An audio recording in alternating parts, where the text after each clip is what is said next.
Fala galera, sejam bem-vindos a mais um episódio do Aurum Podcast. Eu sou o Felipe Peroni. E eu sou o Henrique Stuart. E hoje estamos com uma participação muito especial. Segunda vez aqui no Aurum, professor Denis Xavier. E eu sou o Denis Xavier. Você é o Denis. O que tá escrito na sua camiseta aí? Essa daqui... é uma frase minha de internet. Ninguém deixa de ser idiota por força de lei. As pessoas acham que vão resolver os problemas do mundo fazendo leis. Assim, não, o cara foi idiota, falou uma besteira, tem que proibi-lo de falar essa besteira. Faz uma lei. As pessoas acham que é assim, tão simples, né? E não funciona. Bom, se funcionasse, pela quantidade de leis que nós temos no Brasil, a gente seria a Suíça. Cara, e você tem muitas frases, né? Até porque, pô, você é escritor. Você já escreveu muitos livros. Mas antes da gente falar um pouco da história do Denis e também conversar um pouco sobre o cenário político, né? E um pouquinho também sobre a sua candidatura, que você se candidatou a deputado federal. Sim. A gente quer falar do nosso patrocinador, que é a Minimal Club. Minimal Club está sempre com nós. Eu estou usando o mínimo, até quando eu estou mais chique, assim, até quando eu tô com um palitozinho. Hoje você tá estiloso, né? Hoje eu tô, porque primeiro a gente tá recebendo uma pessoa ilustre aqui, né? Ilustre. A gente vai falar de assuntos... Eu fiquei meio sem graça. A gente vai falar de... camiseta O cara veio de Darth Vader. Não, tô brincando. Não só por sua causa, mas também porque hoje a gente vai viajar, a gente vai fazer uma viagem a trabalho. E eu sempre tô de Minimal. Minimal sempre nos ajuda, né, Stuart? Eu tô aqui no podcast de Minimal, vou à viagem de trabalho também de Minimal, desse Festa jeito aqui. vai de Minimal. Festa vou de Dorme Minimal, de Minimal. em todas as situações. Então, se você quiser ficar de Minimal também o dia inteiro, 20% de desconto aqui na descrição. Tamo junto. E ó, você já veio aqui, você ganhou da última vez. Cara, eu adoro. Vamos manter Vamos a dar tradição. um presentinho aqui Eu de adoro. novo. Obrigado, Minimal. Dessa vez são duas Mínimos. Ó, minha esposa tá aqui, a Bárbara. A Bárbara tá lá. Não me deixa mentir. Tá bom? Uso até... Minimal, não é o Denis querendo roubar. Não é porque ele é GG e só tinha G que ele pegou duas Gs. Pegou duas G pra... É uma pra mim e uma pra minha esposa. Coincidentemente, é o mesmo tamanho da camiseta. Só que ela tem 1,5 m e eu tenho 2. Justo. Então, ela vai Nada acabar mais justo. ficando comigo. E lembrando que esse episódio tá saindo em novembro, né? Tá saindo em Se novembro. você estiver assistindo em novembro, tem cupom de... Não, cupom não. Tá... O site inteiro com 15% Promoção. de desconto na promoção. O que é? Black Friday? Black Friday, Black só que é Friday. o mês inteiro. Mês Então inteiro. Novembro... Black November. Black November. Eu ia falar November Friday. Mas aí não dá. Ô, Denis, Eu não mas sei assim... nem se pode falar black mais nessas coisas. É, porque eu tomar tenho medo cuidado. de ser cancelado. É verdade. É Tem que verdade. tomar cuidado. É a Friday. Ô, Denis, mas obrigado pela sua participação. Tenho certeza que esse papo vai ser incrível. A gente até voltou com o Auro na hora que a gente estava pensando quem seriam os primeiros convidados que a gente teria. A gente olhou quais foram os episódios que a gente mais gostou e os que tiveram também muito engajamento. Então, não só pelo engajamento, mas também pela qualidade do papo que a gente teve da última vez. Tenho certeza que esse vai ser muito bom também. Eu queria já começar entrando em polêmica, né? Que aí você gosta de falar muita polêmica no Instagram também e a gente vai trazer um pouco de polêmica. A gente tá num cenário que a gente tá vendo muita censura, digamos assim, né? É possível dizer isso. Vários perfis nas redes sociais sendo banidos, desligados. Isso tem alguma solução? Cara, vamos lá. Duas coisas. Primeiro, eu não acredito em soluções revolucionárias. Eu sou um liberal, não sou um conservador. Mas, exatamente por talvez entender um pouco as dinâmicas da luta pela liberdade no curso da história, eu acho que, em geral, os processos revolucionários tendem a comer os seus autores no café da manhã. Então, isso, no curso da história, raras vezes você teve um processo revolucionário que calhou de dar um bom resultado, mais ou menos o resultado que se previa antes do processo revolucionário. Mas, no geral, não é isso que acontece. A gente começa sempre com uma intenção extraordinária, precisamos lutar por isso aqui, vamos às armas, vamos destruir tudo, vamos queimar o STF, e, no final, o que sai é, muitas vezes, uma coisa pior. Então, eu imagino que as soluções mais saudáveis para nós, para os nossos filhos, para os nossos netos, sejam soluções encontradas dentro de um universo mais institucional, dentro de um universo mais ou menos previsível. E no Brasil isso significa o quê, basicamente? Um combate especialmente à ação do Supremo. A gente está falando especialmente da ação do Supremo, que chamou para si a responsabilidade de filtrar tudo aquilo que a gente pode dizer. Em última instância, o que eles estão querendo é controlar o nosso pensamento. que é uma espécie de Ministério da Verdade, para usar uma imagem de 1984, lá do Orwell. Então, quem que pode avançar sobre o STF? Aqueles que têm uma prerrogativa legal de fazê-lo.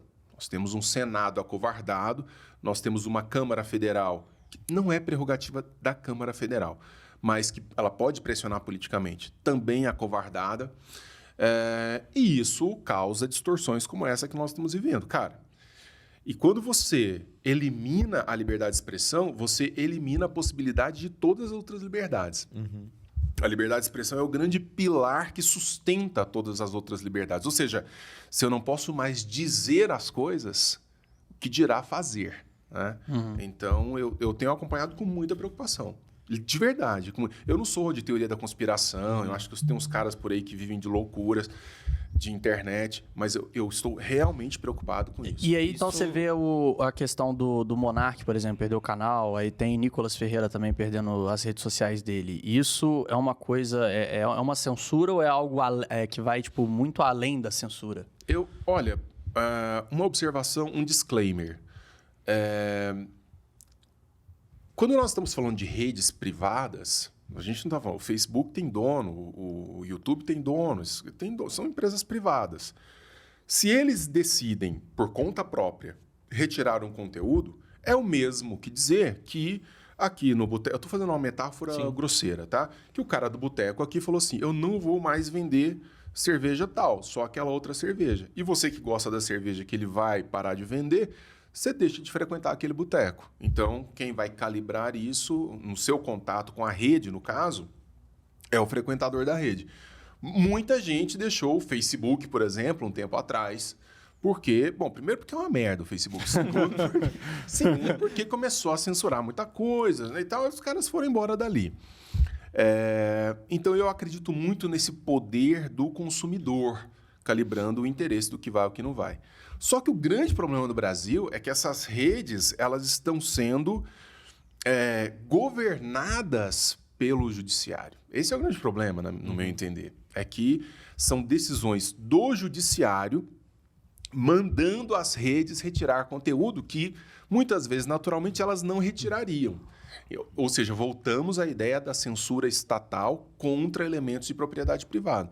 Cara, se eu solto um vídeo no YouTube que próprio YouTube não entende como um problema, mas o STF manda tirar, aí tá a grande questão. Agora, se o YouTube, ele mesmo, fala assim, não, eu não gostei disso daí e manda tirar, é um direito dele, propriedade privada, não vejo problema. Isso entra até em dois pontos que são os seguintes.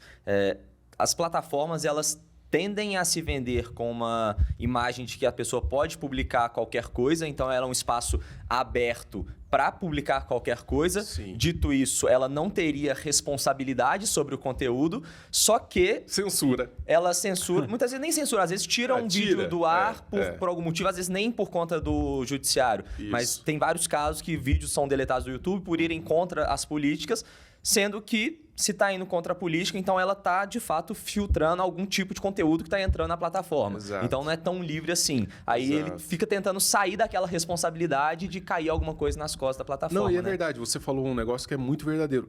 Nesse sentido, a gente não fala em censura no universo privado. Não é censura se vocês aqui no canal de vocês resolverem só trazer pessoas negras.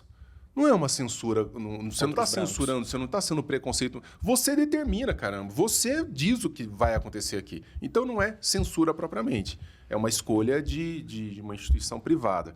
Agora, o que me preocupa é esse contrato muito obscuro com as redes. Uhum. E isso eu acho muito ruim. Quando a gente entra lá no YouTube, quando a gente entra em qualquer outra dessas redes, você concorda com os termos de uso. Você assina um contrato, né? Clica lá, aceito e tá tudo certo. Ninguém nunca lê. Ninguém nunca lê aquela merda. É muito obscuro, né? Então, falta clareza nisso.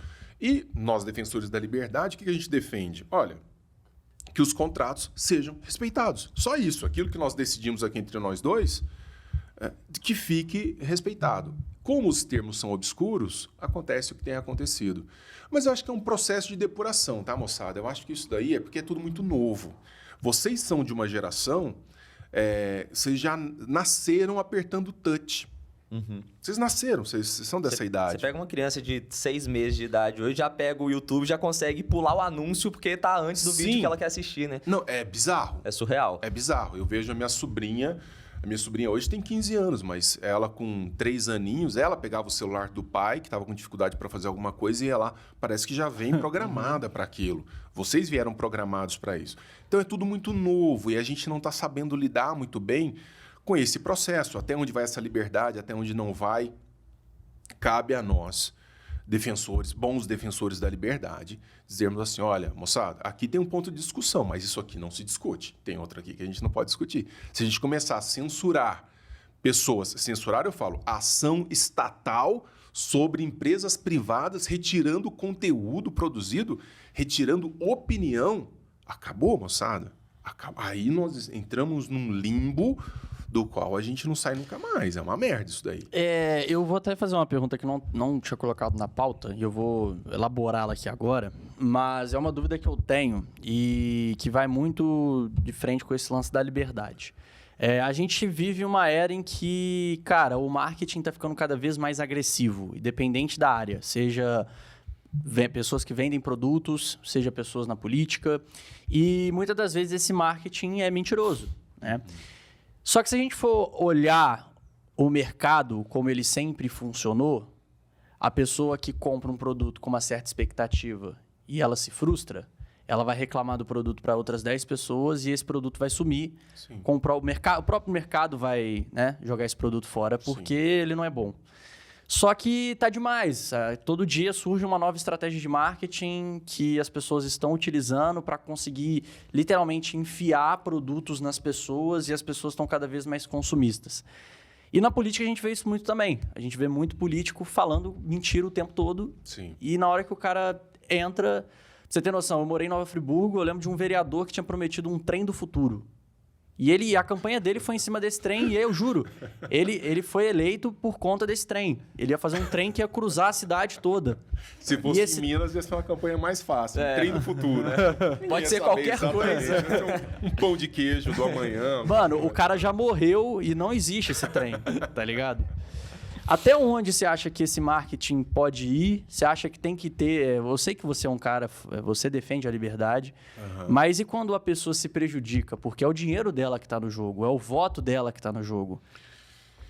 Foi uma boa pergunta? Foi excelente pergunta. Na verdade, olha...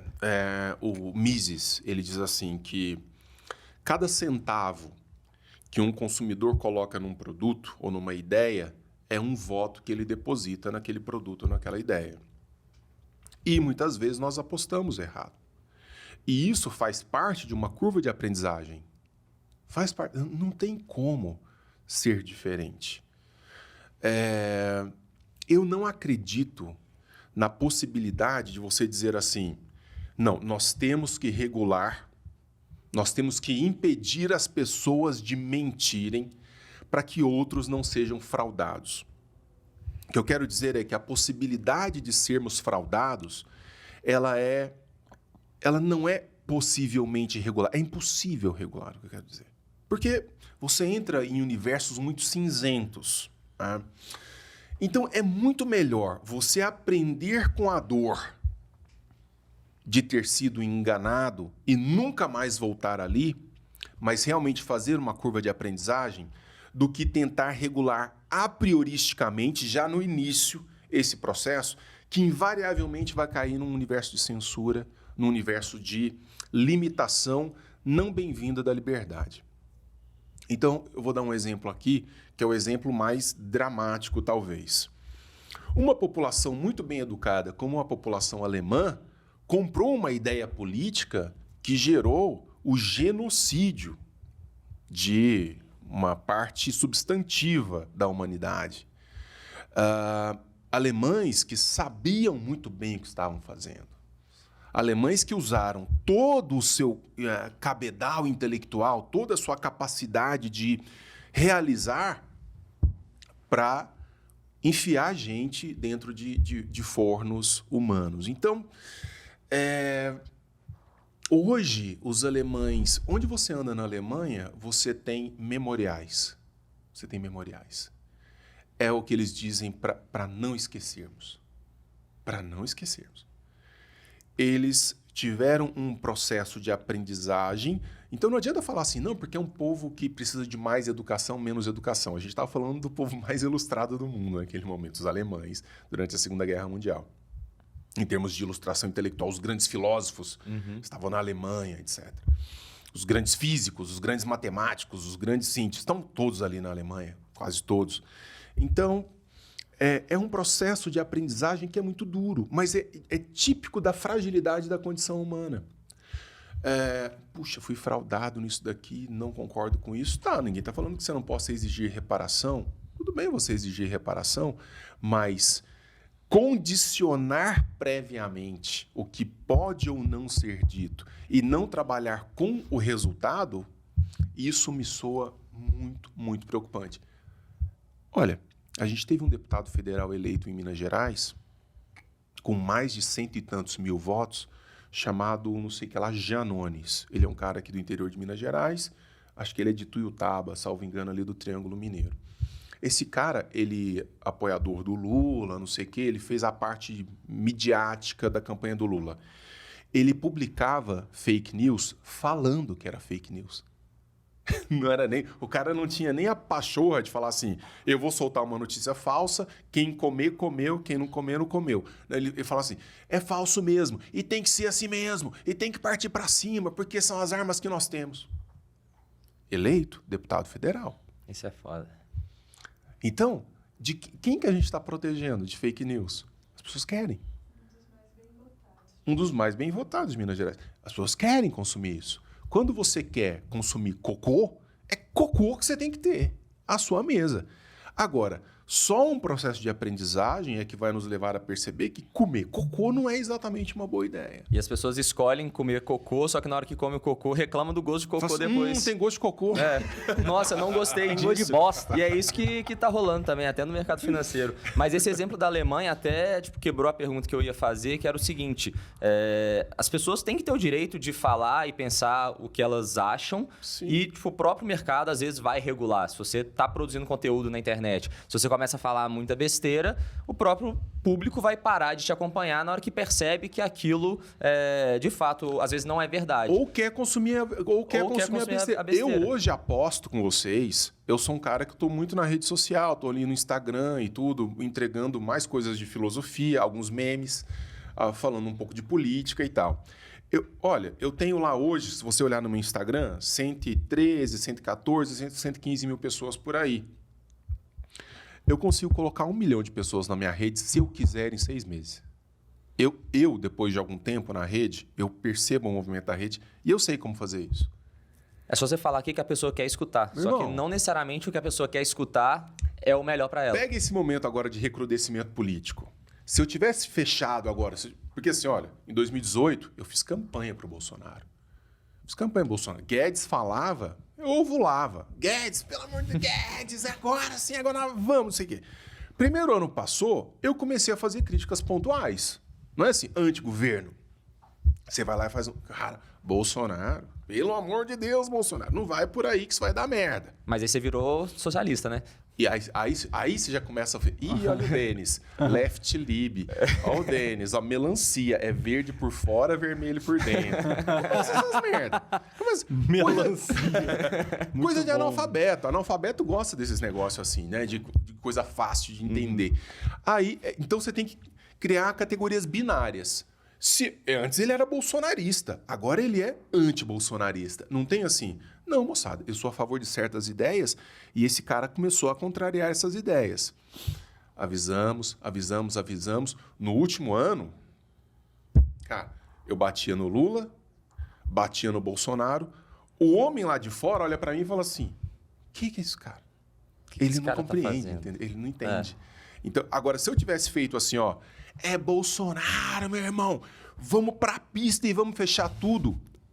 Eu já tinha quintuplicado a minha rede em 2 meses. Verdade. Como aconteceu com tanta gente. Como aconteceu com tanta gente. Porque a galera tá atrás daquilo que agrada e não daquilo que necessariamente gera um acréscimo. E vira torcedor de político, de fato, né? Não fica defendendo ideias. E é torcedor. Só que aí esse exemplo da Alemanha também, eu até ia perguntar se, por exemplo, tem até várias leis bizarras que surgem aqui no Brasil. Tinha uma lei, não sei se ainda existe aqui em BH, que não pode colocar mais sal de comida na mesa de um restaurante, porque isso faz mal. Só que a partir do momento que na minha visão, era meio que a ideia de você educar a população, para a população conseguir ter o senso crítico de, beleza, se eu ficar comendo sal aqui na batata o dia inteiro, eu vou ter problema de saúde. Sim. Se você educa a população de que, beleza, historicamente esse modelo funcionou melhor do que esse modelo não deu certo, talvez as pessoas votariam mais conscientemente. Exato. Só que você falou que o exemplo da Alemanha, as pessoas, mesmo sendo muito educadas, elas escolheram ir para um lado que não necessariamente fosse o melhor. E aí a pergunta seria, nesse exemplo que você falou, que a pessoa tem que, de fato, sofrer para aprender com a própria dor, ao invés de aprender com a dor dos nossos vizinhos, a gente teria que, de fato, vivenciar tudo aquilo que a gente está escolhendo viver para aí sim querer um caminho melhor? O Bismarck, ele falava que existe esse tipo de gente que é a gente mais esperta, né? São as pessoas mais espertas. São aquelas que aprendem com o sofrimento dos outros. Opa, olhando, aquele cara tá dando uma cabeçada na parede, eu é que não vou enfiar minha cabeça na parede daquele jeito, então eu não vou fazer o que ele fazia. Isso é Aristóteles, cara. Aristóteles falava da importância de olharmos para os homens experimentados. Então, aqueles que tiveram uma vida próspera e aqueles que não tiveram uma vida próspera, onde eles erraram, onde acertaram. Então, não necessariamente temos que passar por isso.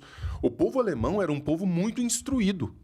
Mas ele talvez não fosse instruído naquilo que era mais importante naquele momento, que era de reconhecimento de uma humanidade num sentido mais amplo. Mas eles aprenderam à custa de uma dor que eles vão ter que carregar para o resto da história deles. A dor de quem eles mataram, certamente, mas a dor deles também, de se olharem no espelho. Olha, até muito recentemente, vocês são jovens, talvez não se lembrem, até muito recentemente a Alemanha... Os caras não tinham manifestação patriótica em praça pública por qualquer motivo. Jogo de futebol, data comemorativa, eles eram super recatados em relação a isso. Porque sempre trazia uma ideia muito ruim daquela propaganda alemã, nazista, que os caras realmente eles queriam se descolar daquilo. Muito recentemente, eles se sentiram à vontade para ir comemorar uma Copa do Mundo na praça pública com bandeira da Alemanha. Isso foi um trauma para o povo alemão. Então, esse é um processo de aprendizagem. Então, não é só muita escola. Depende também de uma série de outros fatores que vão amadurecendo uma certa visão de mundo. Nós temos um elemento adicional pior. A nossa escola é uma desgraça. Exato. Então, não só nós temos dificuldades em aprender com as nossas experiências, mas nós temos ainda uma dificuldade elementar que deriva de processos escolares. Por exemplo, hoje vocês podem colocar na minha conta, 70% da população brasileira é analfabeta funcional. 30% dos nossos universitários são analfabetos funcionais. O cara tá na universidade, tá cursando, sei lá, engenharia, direito, não sei o que. Dele. Mas ele lê, aí fala assim, você entendeu? Não entendi. Como é que um país se constrói dessa maneira? Não tem como. É muito mais fácil você dar uma bolsa, dar um programa para a pessoa entrar na faculdade do que você melhorar o ensino básico para ela conseguir, de fato, ter o conhecimento para passar na prova. Só que se ela não consegue, é melhor dar lá uma bolsa para ela. Eu fiz campanha para federal agora, uma experiência que eu espero não repetir, mas não é porque você ficou com ranço. Não é nada. É porque, de repente, você se percebe no processo e fala, bom, não é muito a minha praia. Mas é muito impressionante ver o grau de ignorância média dessa população. Isso porque está dentro da faculdade. Não, fora é pior ainda. Moçada, é bizarro, num grau que vocês não têm ideia. Às vezes eu olhava para a Bárbara, às vezes eu olhava para o Paulo, que era um amigo que estava trabalhando comigo, e falava, cara, é isso mesmo? É isso? Eu tenho que trabalhar para conseguir o voto desse QI, bacia de plástico, desse tamanho? Quer dizer, são pessoas que eu nem respeito.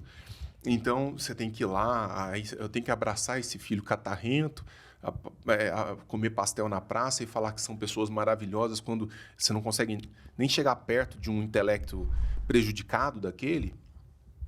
É muito difícil. É muito difícil. Você acha qual foi a sua maior dificuldade assim no período de candidatura? Nas campanhas? Eu tive duas grandes dificuldades. Uma é porque eu vim de um partido, que é o Partido Novo, que não usa dinheiro público, então a gente tinha que ficar pedindo dinheiro. Cara, não tem nada que me arrebente mais do que pedir coisa pros outros. Ô, Penone, me arruma 100zinho aí, velho, pra eu fazer adesivo. Nossa, isso... Isso, cara, eu preferia, sinceramente... Cair de moto. Cair de moto, sem capacete. Te juro.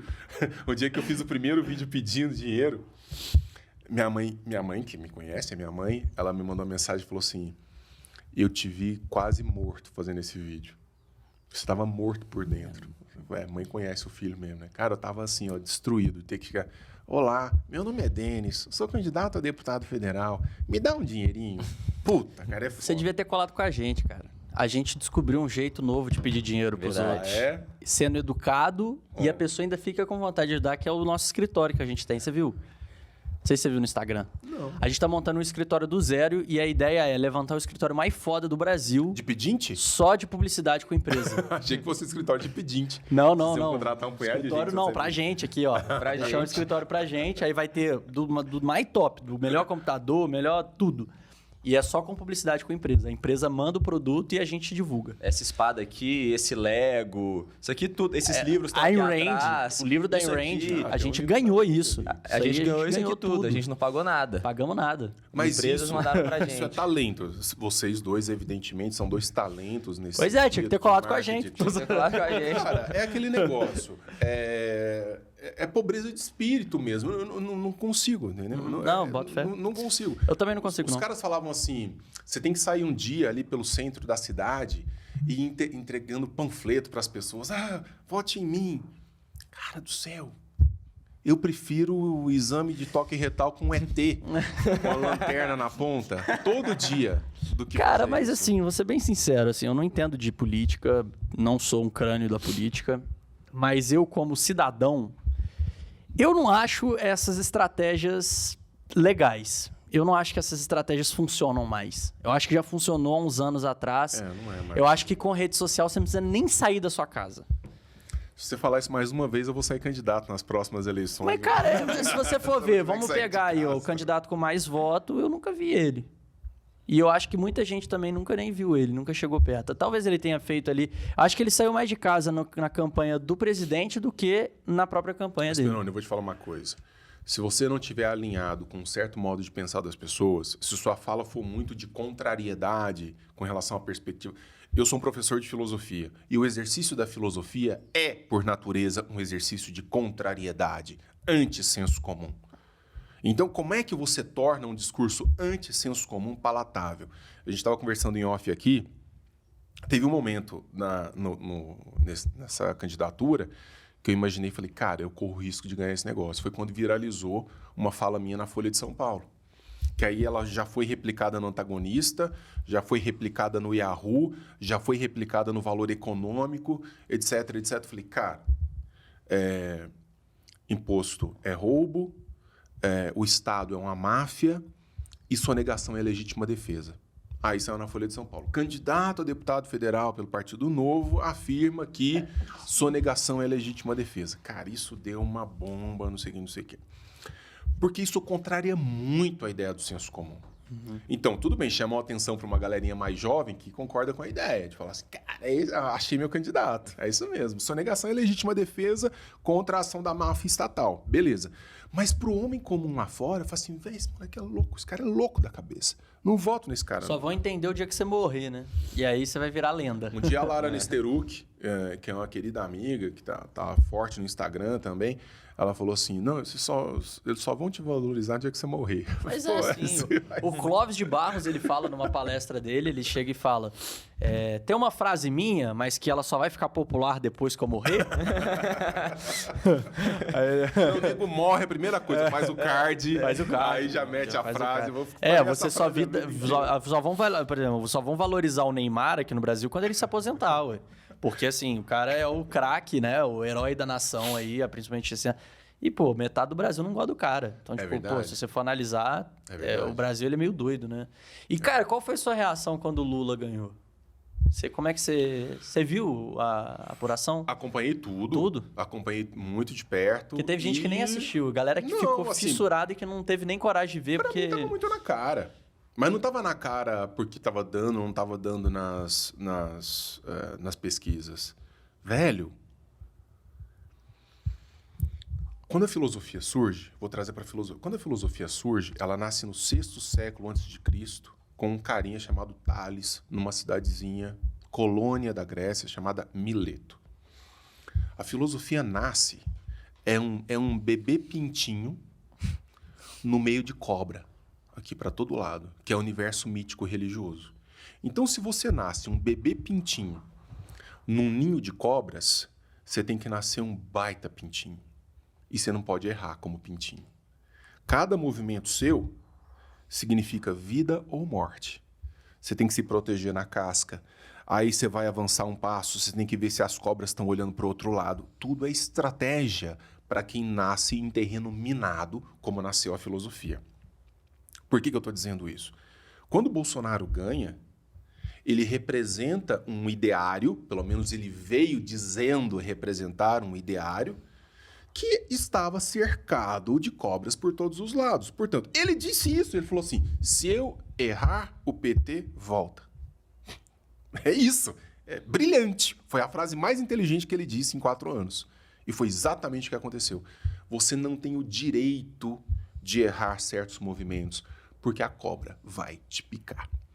E foi exatamente o que aconteceu. Então, quando a gente começou a fazer críticas lá no 2º ano de governo, 3º ano de governo, que a massa de ignorantes bolsonaristas radicais, essa massa paranoica, que vê adversário e inimigo em tudo, que rompe com familiar, que dá tiro pro alto achando que está resolvendo o problema, que xinga o dia inteiro as pessoas, etc, etc. Quando você fala assim, não vai por aí não, vai. Você vai se fuder. Você vai ser outro Trump. Você gosta do Trump? Você vai ser outro Trump. Você vai perder com a máquina na mão. É muito feio perder com a máquina na mão. E o Bolsonaro meteu uma máquina pesada para ser reeleito. Bolsonaro rompeu com o teto dos gastos. Estão falando isso do Lula agora? O Bolsonaro arrebentou com o teto dos gastos nos últimos 2 anos, especialmente com a PEC dos precatórios. Já estava na cara. Já estava na cara. Que se deixassem o Lula sair candidato, não dava. Não dava. A não ser que fosse um presidente minimamente ritualístico, minimamente respeitoso. Aí tem a galerinha de 1 milhão de seguidores nas redes que falavam assim, eu prefiro um presidente grosseirão que é honesto do que um desonesto todo almofadinha. Pois eu prefiro um que seja honesto e que seja respeitoso. Que seja honesto e que respeite as liturgias do cargo. Que não pare num boteco no meio da rua comendo carne com farofa, deixando cair igual periquito para falar que é do povo. Você não precisa dessa nojeira, você não precisa ser nojento para dizer que você é do povo. O povo não é nojento. Então, é uma questão de inteligência estratégica. Mas, velho, o tal do bolsonarista cego é como qualquer outro cego. Não enxerga. E aí, não tenho o que dizer. Não tenho o que dizer. O resultado era mais do que esperado. Foi exatamente o que estava para acontecer. E agora durma-se com um barulho desse. E você acha que o Brasil está na merda assim, para os próximos anos? Pensando tanto nas propostas, nos temas defendidos pelo Lula, pelo PT, de imposto mais alto, principalmente sobre os mais ricos, teto de gastos, tudo aquilo que a gente já sabe que ele fala. Você acha que isso, de fato, tem chance de se concretizar? Ou, pelo fato do Congresso ser um pouco mais de direita, isso pode amenizar um pouco? Não é verdade que o Congresso seja mais de direita, não. Não é verdade que seja um Congresso mais alinhado com princípios, vamos dizer, conservadores, etc. Porque o próprio Bolsonaro não é um conservador. O Bolsonaro ele é um estatista, intervencionista populista.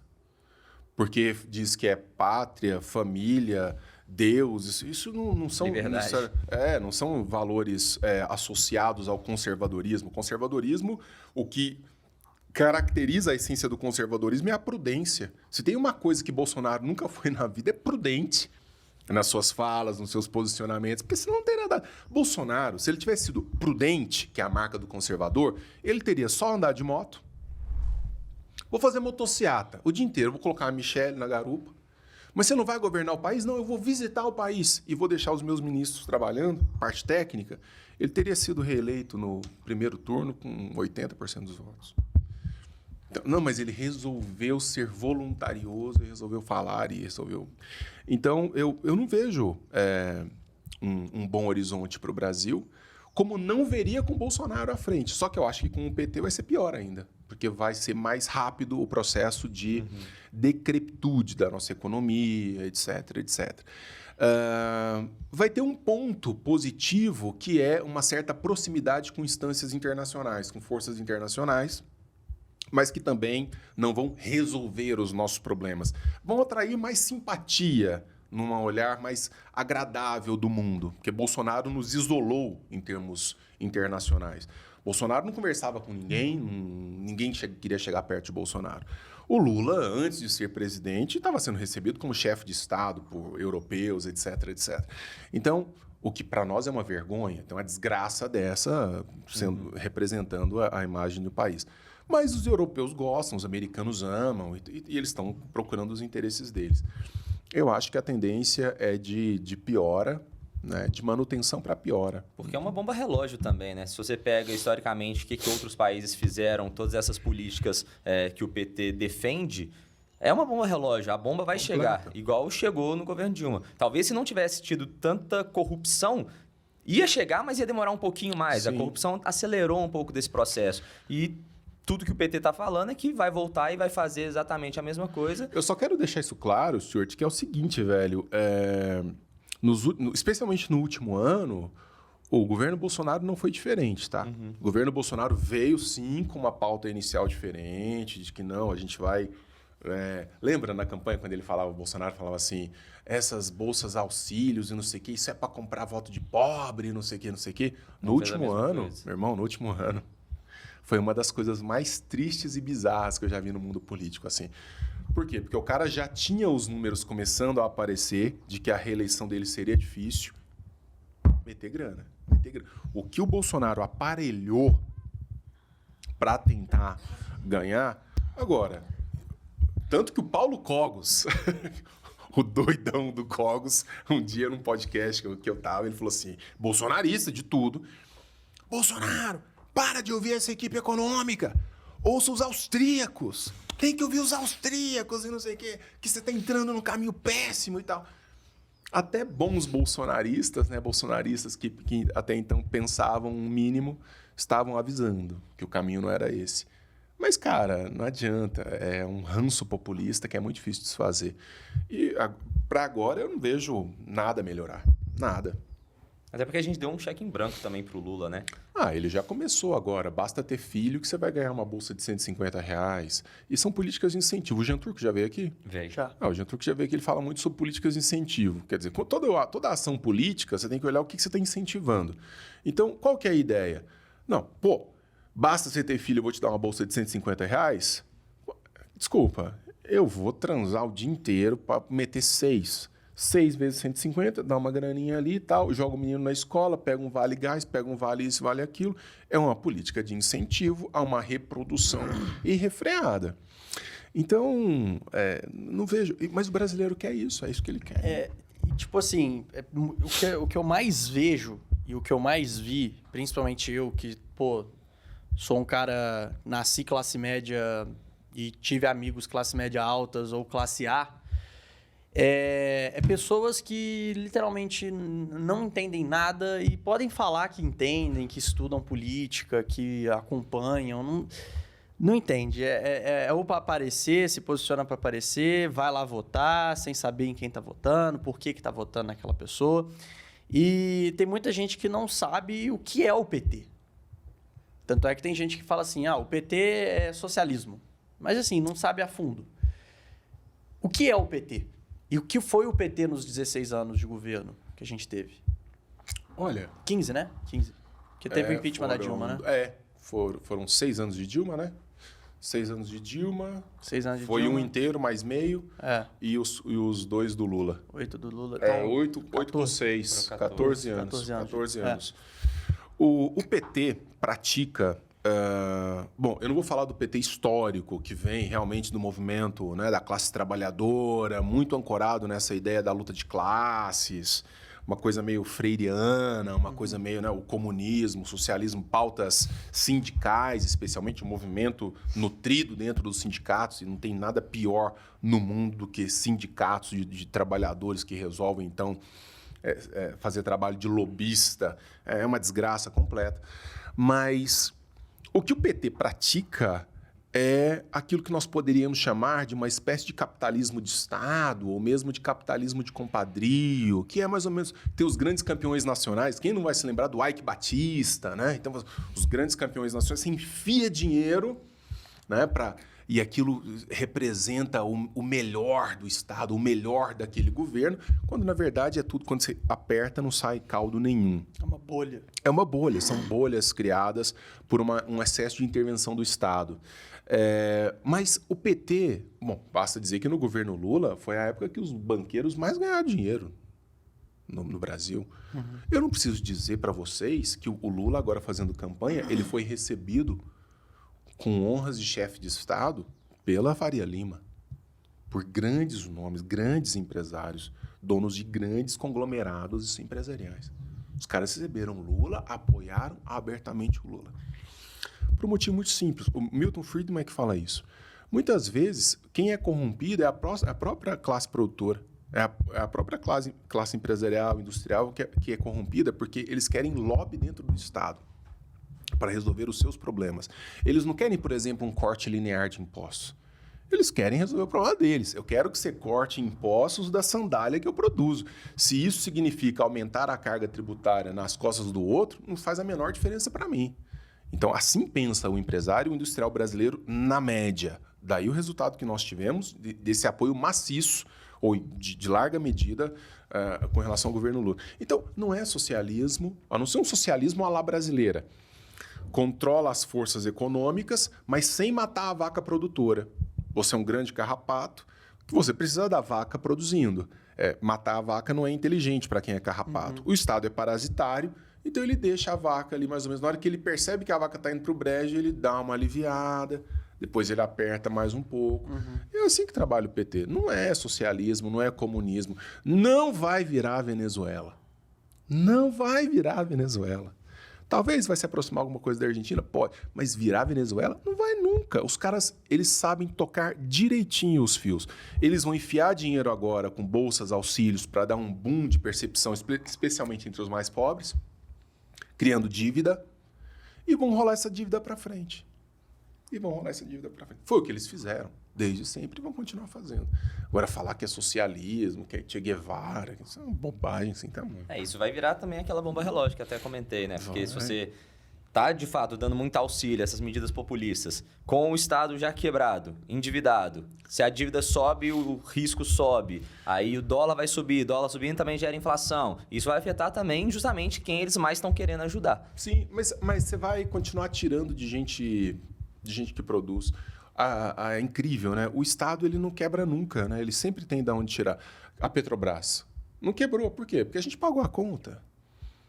Nós temos estatais, a maior parte esmagadora das nossas estatais são deficitárias. Quem paga? Nós pagamos. É o patrimônio nacional. Não pode vender não, porque é de todos nós. Mas eu não quero dívida, vende essa merda. Em alguns casos, você não precisa nem vender, dá para quem quiser. Entrega essa merda na mão de alguém e deixa tocar. Não, porque isso é patrimônio nacional. Desculpa, patrimônio nacional? De quem? É função social. A função social do... Não, tem a função social da propriedade privada. Daqui a pouco estão entrando nas nossas casas. Não vamos fazer isso. E, cara, tipo assim, eu vi alguns vídeos depois que o Lula foi eleito, né? Ele encontrando algumas pessoas e, cara, me lembra muito aqueles filmes de máfia, sabe? Assim, sim, que um chefão da máfia encontra um amigo antigo que ficou... E o que o Lula representa pro mundo, assim? Tipo, como que o Lula é visto no mundo? Porque parece que muita gente gosta do Lula. Cara, olha que eu morei na Itália durante 3 anos, que foram 3 anos... Um deles, acho que foi uma capa da Economist, acho que foi em 2008, 2009, do Cristo Decolando. Vocês lembram dessa capa? Aí no ano seguinte... Ele já... nem sei se foi no ano seguinte, acho que deu foi um tempo depois. Né? Mas é bizarro o modo como ele é bem quisto e bem visto no exterior. Caraca. É. E eu tô falando de experiência pessoal. A que se deve isso exatamente? Não sei se existe uma questão de percepção. Constrói-se uma imagem muito boa. Tipo, assim, igual eu falei, eu posso passar vergonha. Tipo a forma que os brasileiros, sei lá, vê o Obama. Assim, Sim. Mandela. Não tô querendo comparar o Obama com o Lula. Não, Mandela. Que assim, esquece todo o passado criminoso do cara e só vê o velhinho gente boa. Entendi. Assim, e por outro lado, Bolsonaro é uma figura vista do exterior abjeta. Cara, não tem o respeito de ninguém. É impressionante. Porque o que roda é a merda, né? É a merda. E o bonzinho... Mas eu acho que tem muito o seguinte, o simbolismo das coisas da política. Imagine você. Você namora com a menina, aí você passa... Queria. Cartas para... Queremos você aqui. Sessão de terapia com Denis Xavier. Vai, me ensina a namorar, vai. Não, eu quero dizer o seguinte, você namora... Olha lá, eu sou casado, tô com a Bárbara, daqui a pouco a gente faz 10 anos de relacionamento. Aí eu quero ter uma noite de amor com a Bárbara. Aí eu acordo ao lado dela e falo assim, mas você tá meio buchudo, hein, filha? Mas e esse cabelinho seu tá desarrumado, hein? Nossa, amor, mas vai tomar um banho, você não tá cheirando muito bem. E aí você vai. Não, mas esse negócio aqui não tá bom, não. Aí ela faz um sanduíche e fala, nossa, mas essa carne aqui tá crua, hein? Você não sabe nem cozinhar um sanduíche, não sabe fazer nada e tudo. Aí à noite eu quero que ela esteja cheirosa, preparada e linda para a cópula. Meu filho. Vai estar puta. Aí querer me esfaquear. Então, assim, dentro do universo da política, é muito importante saber o que você diz, mas é especialmente importante saber o que você não tem que dizer. Então, veja o que aconteceu com a Margaret Thatcher na Inglaterra. Ela entrou para destruir os sindicatos. Porque as forças sindicais acabavam com as políticas, com as boas políticas liberalizantes da Inglaterra. Ela fez algum discurso contra os sindicatos? Ela chegou e falou, é tudo comunista, filha da puta, não sei o quê. Não. Ela entrou, como vai o senhor? Tudo bem? Boa tarde. Olha, vamos conversar? Vamos negociar? O trabalho que o senhor faz é fundamental para a história do nosso país e tudo. Vai publicar. Olha o que o Lula está fazendo. O Lula foi ao Lira. Enquanto a gente está gravando, ele foi ao Lira tem 2 dias. Ele foi lá e falou assim, ô Lira, eu sei que você é meu adversário político, mas o senhor é uma figura fundamental no processo de refundação do nosso país. O cara faz assim. Se ele era adversário político, não é mais, irmão. Por isso que eu tô falando esse negócio não, porque vai ser difícil do Lula governar porque o Congresso ficou mais à direita. Não é verdade. É tudo centrão. Você vai ter uma meia dúzia que vai segurar um discurso mais de direita, bolsonarista, esses caras mais radicais. O resto vai tudo com centrão. Na hora que aparecer o orçamento secreto, aquela coiseira toda, vai todo mundo junto. Vai fazer foto com o Lula. Se vendem muito fácil, né? É muito fácil. Então, é muita vaidade. Nós todos temos a nossa vaidade. Cara, você pode... Se você me critica, se eu vejo lá na rede de vocês falando mal de mim, depois vocês me convidam pra cá, é muito mais difícil de eu aceitar. É muito mais difícil. Porque existe um elemento de vaidade. Conta aquele exemplo que aconteceu, tipo assim, é um exemplo meio nada a ver, mas da academia lá, do cara. Ah, é verdade. Tem um cara que direto me mandava mensagem no direct do Instagram, assim, elogiando, falando do conteúdo e tal, sou super seu fã. O cara virou super fã, virei o ídolo do cara. E aí eu tava num projeto de fazer 400 treinos no ano e postava treinando todos os dias, às vezes 2 vezes por dia. E aí teve um dia que ele me encontrou na academia, veio falar comigo. Eu acho que, eu fui na academia dele nesse dia. Foi o único dia do ano que eu fui em outra academia, encontrei com ele lá, veio falar comigo. Super gente boa e tal, trocamos ideia. Aí, no mesmo dia, eu postei a foto, assim, segundo treino do dia. Começou a xingar. Como é que você está fazendo isso? Isso é irresponsabilidade com seus seguidores, você não pode fazer isso, faz mal, você não pode treinar tanto assim. Do nada... Virou. Vocês viram o que o Bolsonaro fez com o presidente da França? Falar mal da mulher do cara? Uhum. Você entende? Aí depois, veja, eu vou ter que negociar com esse cara. Cara, o Bolsonaro, ele é tipo, assim, a gente que tá no mercado digital, o Bolsonaro é tipo um Ryan.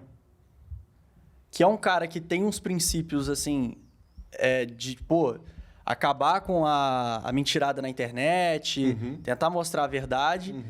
Mas ele faz isso falando que o fulano tem pau pequeno. Igual, ele levou um processo do Primo Rico porque falou que o Primo Rico tem pau pequeno. Cara...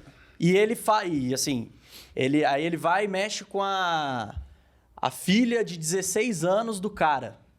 Entendeu? Que é, entendeu? Então, tipo, velho, tudo, velho, não tem nem, não dá, velho, não dá. A política não vai é feita conseguir de nada. símbolos. Então, assim, aí você precisa do STF para trabalhar. Nós temos uma tripartição de poderes, de freios e contrapesos, que cara, o conflito entre os poderes é bem-vindo, tem que ter, porque senão não precisaria de 3. Você precisa dos conflitos. Opa, você ultrapassou o seu. Não, aqui é minha casa, aqui você não mexe. Esse conflito é bem-vindo. Agora, nesse conflito, você olha para o presidente da outra casa e diz, você é um filho da puta. É o cabeça de piroca. Sua mãe é uma vaca leiteira. Não, mas o STF tá contra mim. Desculpa. Você queria o quê? O cara falasse assim, não... Bolsonaro, aquele grande canalha, toma aqui uma decisão a favor. As instituições são feitas de pessoas, cara, e as pessoas têm o seu profundo grau de vaidade. Não estou dizendo, então, que você tenha que ser hipócrita e cínico o tempo inteiro, mas algumas coisas você simplesmente pode evitar. E é por isso que a gente tem o Bolsonaro com uma visão péssima do mundo lá fora. Muito egocêntrico. Muito. E, ao mesmo tempo, você pega um cara preso por corrupção, que é visto pelo mundo como um excelente homem, cara, que abraça os pobres, que abraça as pessoas. E é uma coisa muito fácil a gente ver, tipo assim, isso acontece na vida da gente, né? Sempre tem aquele cara que é um marqueteirozinho que no final mete o pau em todo mundo. E aquele cara que ele é mais sincerão assim, mas todo mundo odeia. Tá a verdade é que, então, a arte da política é a arte do dizer, mas é também, especialmente, a arte do silenciar. Especialmente a arte do silenciar. É olhar para o cara, para o cabeça de piroca, e não vou chamar de cabeça de piroca. Porque amanhã ele está com uma caneta na mão, enfiando essa piroca dele, sabe em quem? Então, eu não vou fazer isso. Eu não vou fazer isso. Tem algum livro que você recomenda as pessoas lerem que fala mais dessa parte dessas relações, assim, dentro do mundo da política? E como faz para você até ter boas relações no mundo dos negócios? Cara, na verdade, assim... Harry Potter. Tô... eu não acho que isso tenha... Tem alguns livros que são muito interessantes. Por exemplo, tem um livro chamado O Mito do Eleitor Racional, que mostra a irracionalidade que permeia algumas das nossas relações. Não é? Então, assim, racionalmente, o que se esperaria? Que eu possa xingar o cara do STF e que, de qualquer maneira, ele vai agir comigo de maneira idônea e reta e institucional. Mas eu não posso esquecer de que ele é um homem, que ele tem esposa, que ele tem filho, que ele tem cachorro, o cachorro hoje urinou no sofá dele, e aí você foi presidente da República, foi e xingou o cara, na primeira ele vai dar no seu pescoço. Ele vai dar no seu pescoço. E a outra coisa é essa ideia de que se nós instruirmos todo mundo muito bem, todo mundo vai seguir o melhor dos caminhos. Não necessariamente. Não necessariamente, porque às vezes, naquilo que está em jogo, nós não temos a instrução necessária. Aquela experiência específica, por ela, nós ainda não passamos de maneira suficiente. Cara, imagina um fenômeno midiático de um cara que publica fake news falando que é fake news. E diz, repliquem! E os caras replicam.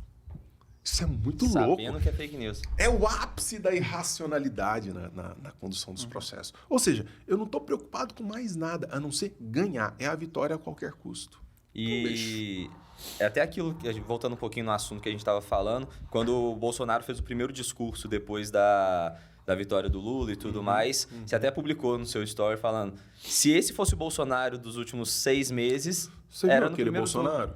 Aqui, ó, sorridente, agradável, pega um papel, olha, pessoal, vou pedir para vocês... Ô, pessoal!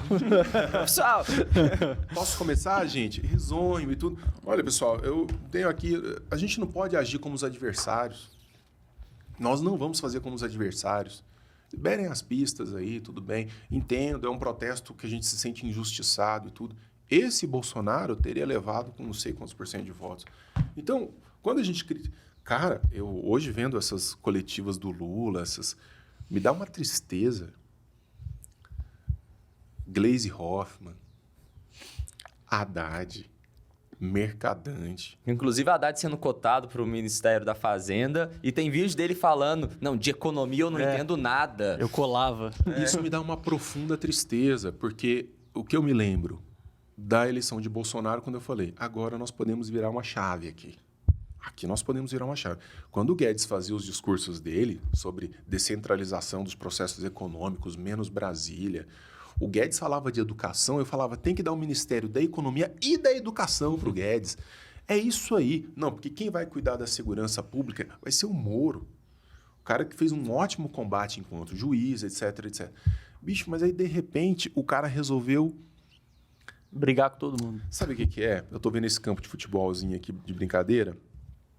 Bolsonaro, ele é um poço de vaidade e grama nenhuma nasce ao redor dele. A verdade é que Bolsonaro foi queimando aliados um atrás do outro, porque eventualmente até um cara começa a se destacar, e é defensor dele. Ah, mas imediatamente não, dá um jeito de rifar o cara, dá um jeito de rifar um cara. Bicho, quando todo mundo é seu inimigo, quando ninguém presta, quando nada mais funciona, você tem que se olhar no espelho. Não é possível, não é possível. É paranoia. É paranoia o tempo inteiro, o tempo inteiro. Os caras tiveram a capacidade de dizer que estava tudo contra o Bolsonaro, por isso ele... Desculpa, o Bolsonaro é presidente da República. O cara é presidente da República. O cara tem poderes fabulosos na ponta da caneta. E ele fez uso desses poderes.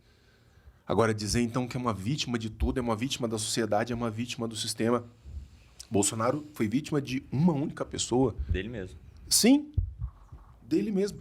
E não reconhecer isso é péssimo para a gente que quer construir daqui a 4 anos outras possibilidades, outras versões e renovar as esperanças. Senão a gente vai perder de novo, vai perder de novo, vai perder de novo. E ele perdeu para ele mesmo e o grande problema que ele teve foi justamente a rejeição, porque ele tinha muita gente votando nele que de fato realmente acredita naquilo que ele está falando e fazendo, muita gente que votou por ser contra o outro lado, mas também, do outro lado, tinha muita gente, de fato, com muita rejeição.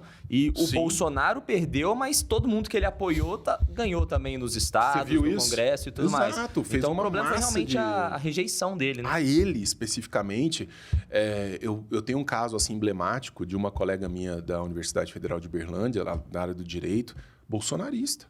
Bolsonarista, assim, em cima, que é um mito... Até o dia que o pai dela morreu de Covid. E no outro dia o Bolsonaro estava lá. Porque quando tá lá... fingindo falta de ar. E, não, eu não sou coveiro. Não sei. Cara, pra que você vai fazer? Por que você vai falar isso? Numa entrevista. Como presidente de uma nação. Você pode discordar dos números de mortos. Você pode discordar do que for. Você não precisa disso. Se compadeça. Olha, ele mesmo, que toda vez que vai falar da facada que tomou, porque Deus me salvou, não sei o quê, e não sei o quê, se comove. Não dá para se comover com a dor do outro. Não precisa necessariamente forçar a comoção, mas respeitar. O Lula foi falar ontem, enquanto a gente está gravando, ontem ele foi falar de fome. Chora. Porque não acreditava que a gente ia voltar a ter fome nesse país e não sei o quê. Pode ser lágrimas de crocodilo. Cria uma empatia que bate lá no exterior. Olha esse homem. Olha esse homem. A política é feita de imagens. Se ele está chorando de verdade, se ele não está chorando de verdade, ele está comovido falando de fome. Você quer o quê? Burro ele não é, né? Ele não é. Um gênio. Para chegar onde que ele chegou e fazer tudo que ele fez depois, voltar também, Lula é um gênio. Velho. Lula é brilhante, vamos lá cá entre nós. Corte de podcast. Denis fala que Lula é brilhante. Olha a melancia voltando. Melancia. Denis comunista afirma. O cara foi presidente 2 vezes. Foi preso por corrupção. Todos nós falamos, Lula morreu. E ele falou, se me Acabou. deixarem solto, eu viro presidente de novo. Tá aí, ó, chupa essa cana.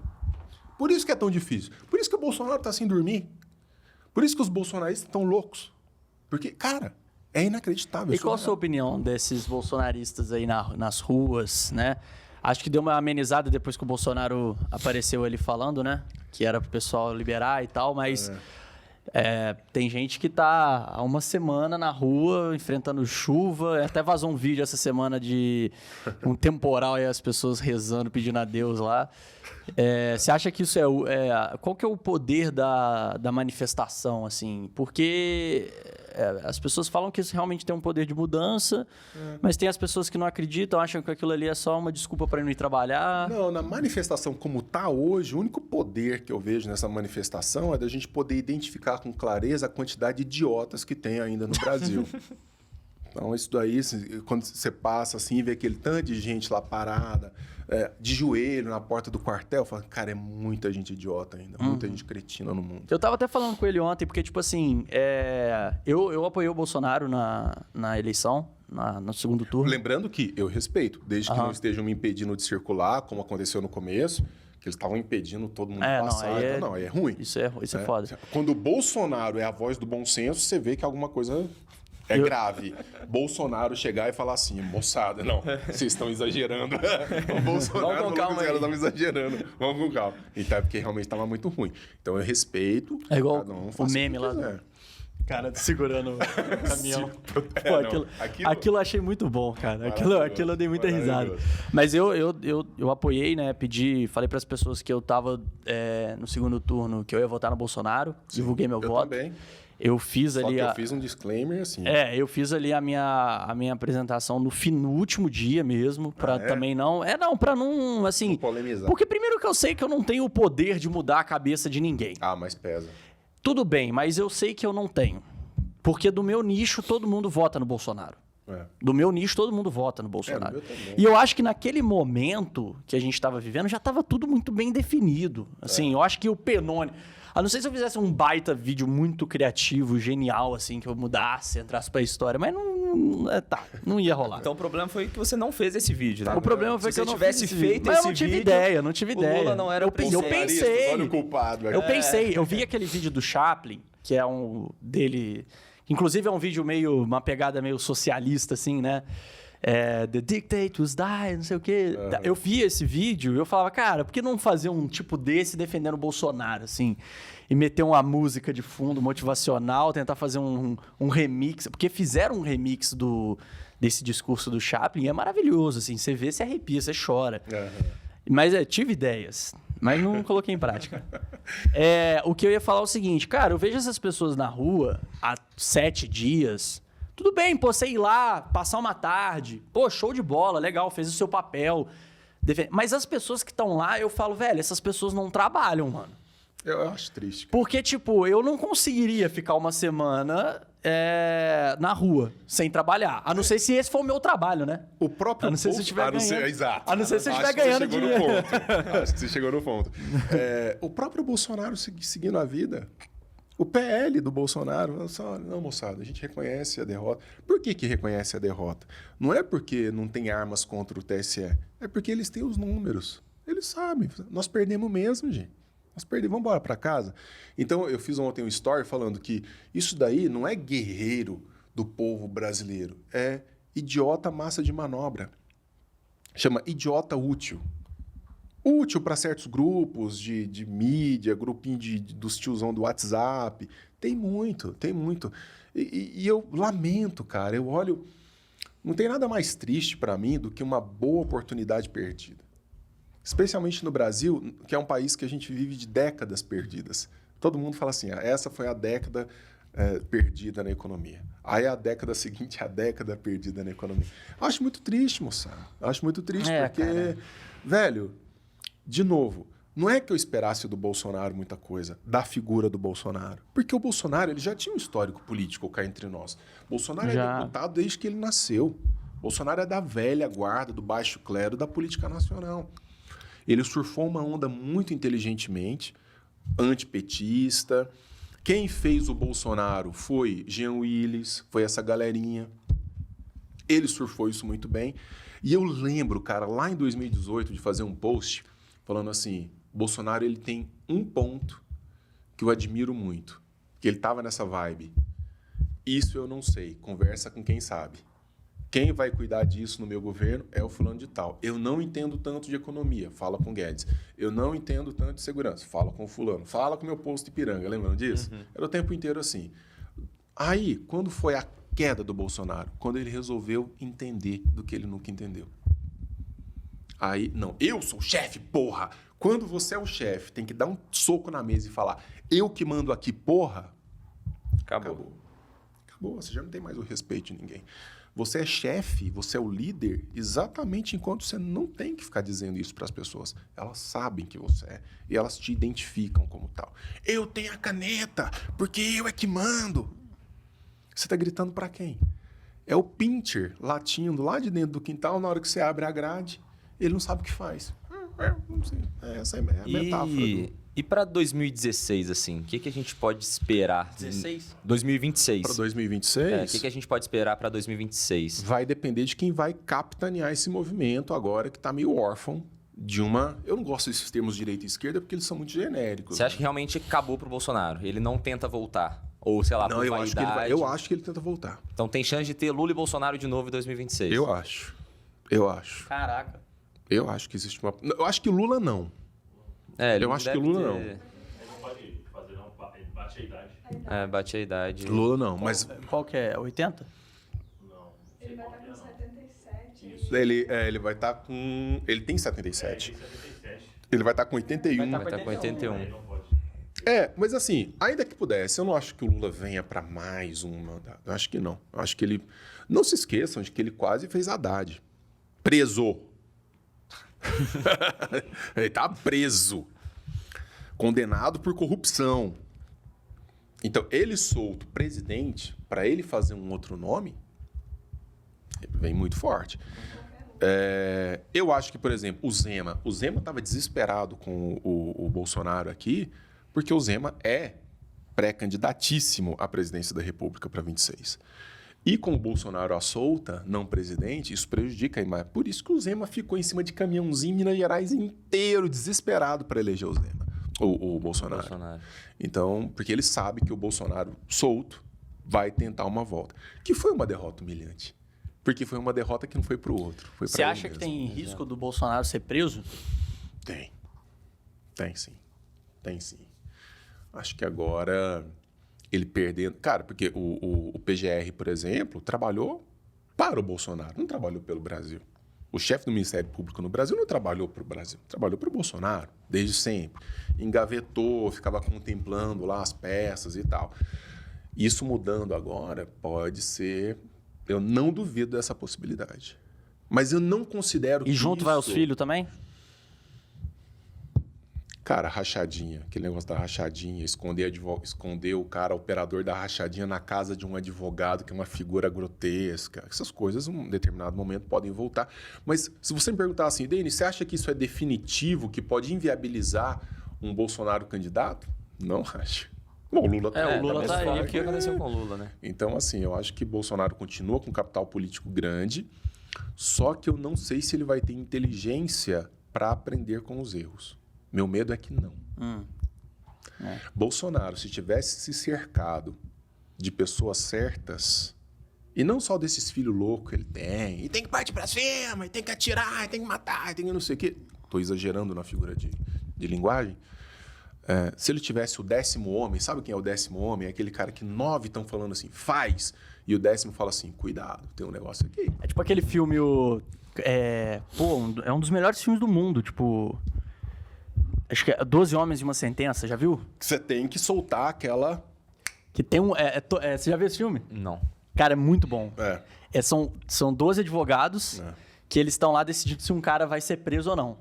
Tipo, Aí eles já entram... É um júri, né? É um júri. júri. São juízes, sei lá, advogados. Aí eles entram numa sala, o filme inteiro é numa sala. E aí, 11 deles já chegam... Não, vamos prender. Prende.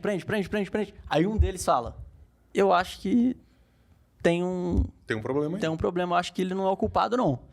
E aí o filme inteiro é ele fazendo a cabeça dos 11 de que o cara é coisa. E aí o filme desenrola assim, não vou dar spoiler do que acontece. Cara, é maravilhoso isso.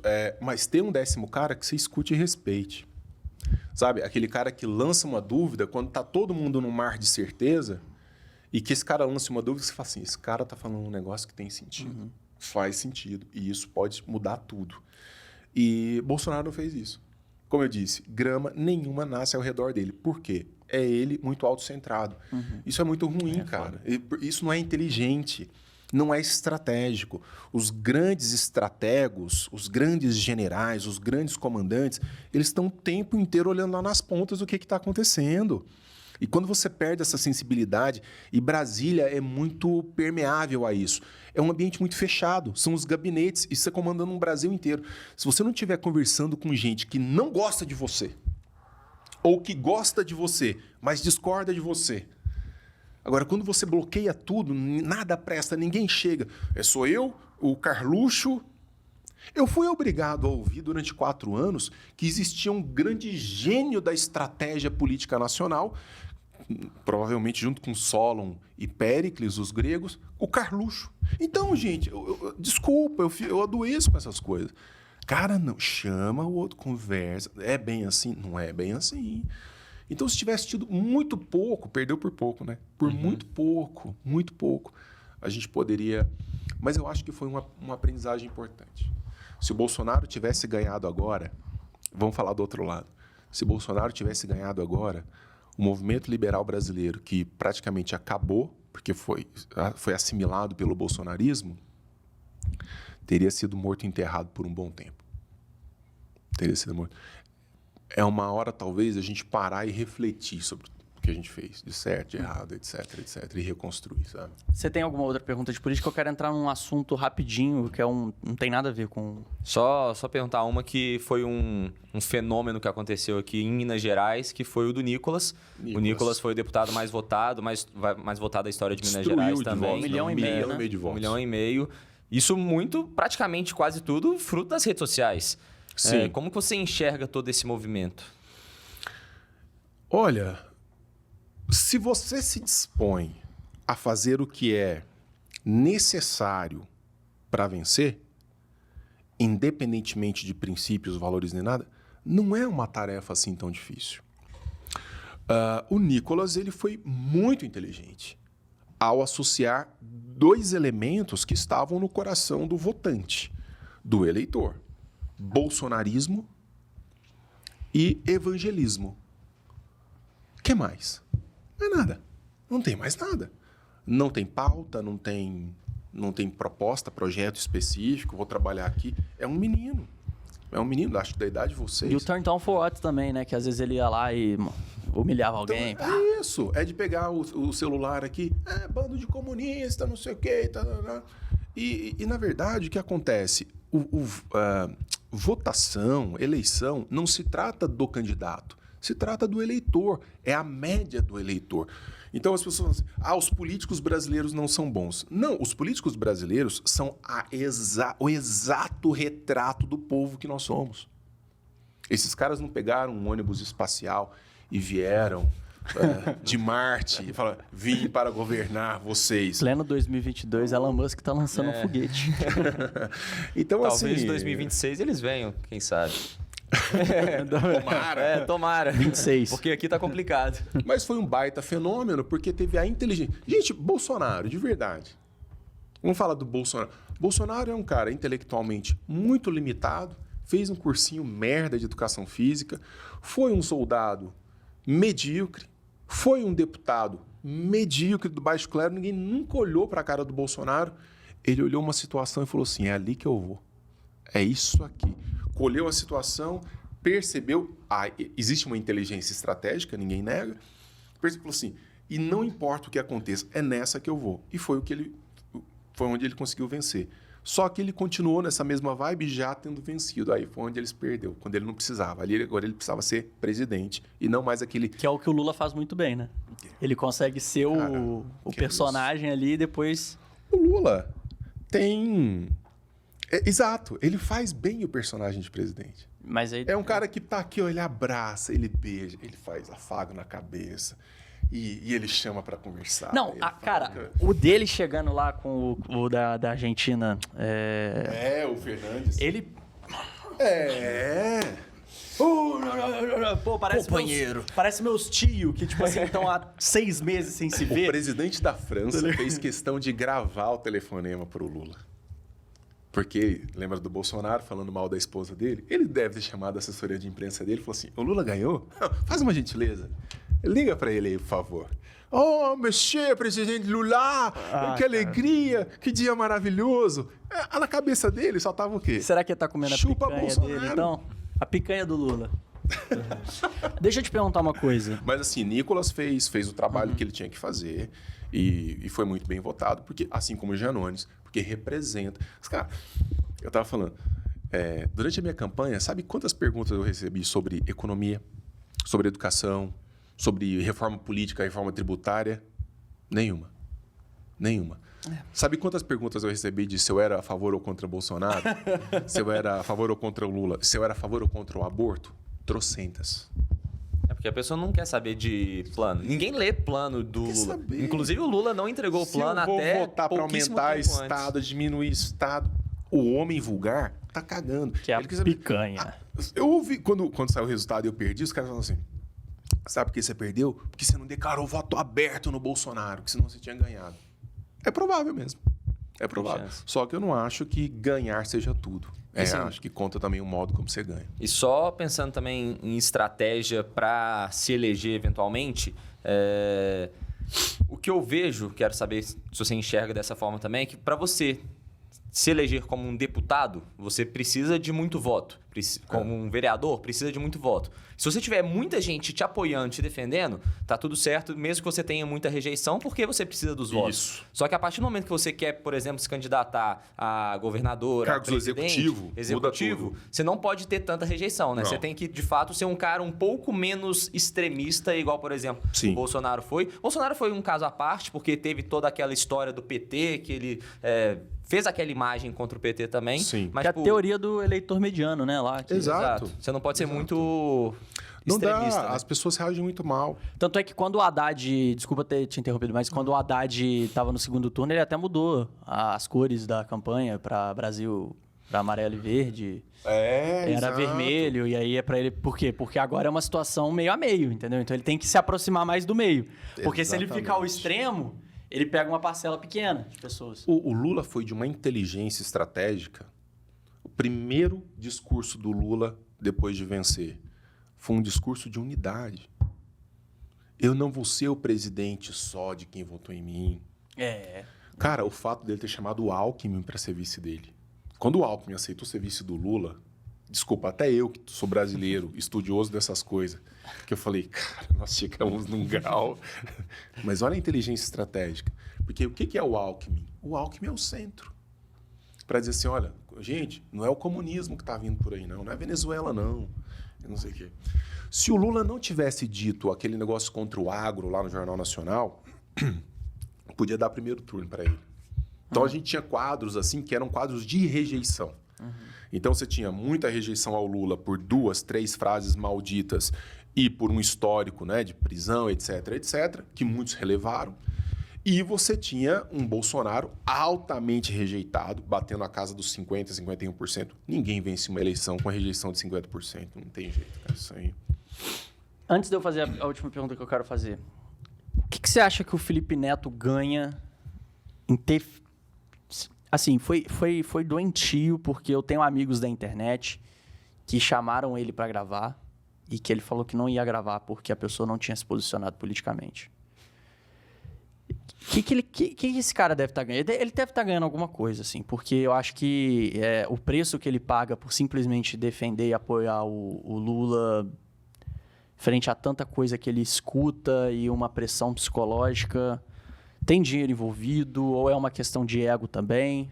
E detalhe, só para complementar a pergunta, que tem vídeo dele falando: eu não voto em Lula, nem que seja o Bolsonaro contra ele. Isso lá atrás. Tem Lá vídeo atrás dele. não, 2000 e sei lá o quê, tem pouco tempo isso. Eu acho que não precisa de dinheiro. Acho que não é dinheiro. Eu também acho que não, por isso que eu fico entendendo, por isso que eu fico tipo, cara... Existe algum elemento aí de psique que a gente ainda vai compreender melhor mais para frente. A gente ainda está avançando pouco ainda, mas estamos avançando na compreensão do funcionamento do cérebro. Você tem, por exemplo, pessoas... Eu tenho falado isso em até um curso que eu estou ministrando na universidade. Estou dando aula de ceticismo para as pessoas. Você pega aqui, de repente, uma imagem. Aqui vocês têm uma parede que ela é toda cheia de desenhos e tal, não sei o quê. Não, mas tá tranquilo, viu? Pode seguir. Não precisa, não. Isso foi o ar-condicionado. E, de repente, alguém enxerga aqui, ó, Stuart, nessa mancha aqui, enxerga o rosto de Nossa Senhora. Uma pessoa de fé, olha que assim, meu Deus, olha como parece Nossa Senhora. Aí você olha e você fala assim, rapaz, mas parece mesmo Nossa Senhora. Eu vou trazer minha esposa aqui para ver. Minha esposa é da igreja, ela vai amar. Ela olha aqui, Nossa Senhora. Ela chama o padre, aí ela chama não sei quem, e no final, isso aqui é fechado para peregrinação dos membros da igreja, porque é a imagem de Nossa Senhora. Ninguém parou. Aí, nesse momento, não adianta eu falar assim, chama um químico da UFMG, chama um biólogo, chama um estudioso de concreto para dizer que acontece isso. Não adianta. Depois que você decidiu ver Nossa Senhora na mancha da parede, acabou. Meu tio já viu uma imagem de Nossa Senhora dentro de um biscoito polvilho. Veio o biscoito polvilho igual a Nossa Senhora. Tá lá na casa dele até hoje. Nossa Senhora aparece em cada lugar que não dá nem para entender. É igual o demônio. Já viu que demônio só entra em pobre da periferia desesperado? O demônio poderia entrar num presidente da República dos Estados... Poderia entrar no presidente dos Estados Unidos, apertar um negócio da bomba nuclear, explodir com tudo. Mas não. Ele vai lá pra puta que pariu da perifa pra chegar lá pra... e dar entrevista pro pastor. Você é o demônio? Sou. O que você tá fazendo aqui? Quero fazer o mal. Você entende? Quando as pessoas querem acreditar nisso, é tão... Você olha de fora e fala, velho, entra em mim. Falam que na fumaça do World Trade Center lá, quando o avião bateu, fez um formato da cara do demônio. E aí é tipo assim, claramente o cara foi lá, meteu só um desenho de um demônio em volta da fumaça e parece que é a fumaça. O cara fez no pente. Pente o negócio. Cara. Então, o que eu tô querendo dizer? Depois que a pessoa se converte a uma certa visão de mundo, uma certa visão política, e ela passa a militar a respeito disso, ela já não escuta mais sensatez. Ela resolveu sentir. E é esse tipo de coisa. E é isso que explica alguém chegar na minha rede social hoje e falar assim, como chegaram? Fala assim, Denis, você se converteu ao comunismo. Porque eu estou fazendo críticas pontuais a uma coisa que mas isso mostra o quanto as pessoas são rasas, né? Mas irmão, você entende que então existe algo aí de reptiliano no nosso cérebro, algo de ancestral, que não justifica, mas explica? Que é isso. Então, tem gente que acredita nas coisas mais absurdas e o que é pior, a rede social, como ela abriu espaço para os idiotas se encontrarem, de repente, aquilo vira um canal no YouTube, vira um podcast, vira um partido político de muitos idiotas compartilhando uma visão absurda da realidade. Por exemplo, Felipe Neto. Por que esse cara é um sucesso midiático? Porque ele é a exata representação de valores e modos de ver que são contemplados por boa parte da sociedade. É isso. O Lula é presidente do Brasil hoje porque ele representa isso. Pessoas que, por exemplo, relativizam questões morais. Rouba, mas faz. Rouba, mas na minha época eu comia carne. Eu voava. Entende? E é isso, cara. É triste, mas é o mito do eleitor racional. Os eleitores não agem racionalmente, porque senão a gente não teria o mundo que a gente tem. Perfeito. Sensacional. Eu vou deixar a última pergunta pro próximo, porque eu quero que você volte aqui pra terceira vez. Aqui a gente já bateu o tempo. Pô, cara, obrigado. É sempre uma explosão mental conversar com você. Muito legal. Sempre muito bom, assim. Mesmo a gente gravando hoje de madrugada, né? De madrugada, é. De madrugada para alguns, quase de noite para outros. Isso aí, 11 horas da madrugada. Agora a gente ainda vai estender esse podcast, a gente vai almoçar junto. Pô, onde é que as pessoas te encontram? seguir nas redes sociais e palavras finais aí pro Cara, pessoal. não, eu tô lá. Meu nome se escreve aqui, ó. 2 N's e Y. Se você Aí, escrever esse Denis aqui no Instagram, vai aparecer o Denão. Vai aparecer Denão, eu lá. Denão. Denis Xavier. Eu tô mais no Instagram. Facebook é um negócio que realmente me cansa muito. Tem um Não, negócio Facebook muito não dá, não. chato. E conforta o brasileiro aí, por favor. Uma frase final só pro brasileiro não ficar desesperado e tipo Cara, assim... não, olha, assim, o grande conforto que eu daria é busque trabalhar com aquilo sobre o que você tem domínio. Perfeito. E o que eu tenho domínio? Eu tenho domínio sobre a minha formação. Eu tenho domínio sobre aquilo que eu vou ler. Eu tenho domínio sobre as pessoas que eu vou frequentar. Então, nós somos a média das viagens que nós fazemos, das pessoas que nós frequentamos, dos livros que nós lemos. Fique indignado com a sua ignorância. Eu falei isso hoje num story. O menino falou assim, professor, eu quero ler mais, eu não sei o que, me dá uma dica. Eu falei, sinta-se indignado com a sua ignorância. Sinta-se indignado com a ideia de ser aquele cara burro da mesa, que está todo mundo falando de um livro, que todo mundo já leu, que todo mundo sabe do assunto, e você não encostou naquilo. Fica puto com isso. Porque se você começa a resolver isso em casa, com seu filho, com a sua esposa, com a sua mãe, com seu pai, o mundo que está ao seu redor melhora e daí a gente vai para o macro. Tentar resolver o macro. Se a gente não está arrumando a própria cama, o Jordan Peterson já falou isso, se a gente não está arrumando o próprio quarto, não vai rolar. O nosso problema é micro, não é macro. Nosso problema é doméstico. Show de bola. Sensacional. Valeu demais, Gente. Denis, pela sua participação. Galera, espero que vocês tenham Não sou gostado. comunista, hein? Deixando claro. Não é comunista, é uma melancia. É uma Por melancia. fora de um... Show de bola. Pô, valeu, tamo Cupom, junto. Tamo junto. Cupom Mais da um. Mínimo aqui na descrição. Aurum20, não deixem de pegar a sua também. Obrigado, Minimal. Valeu! É nóis. Valeu, galera. Até o próximo EP.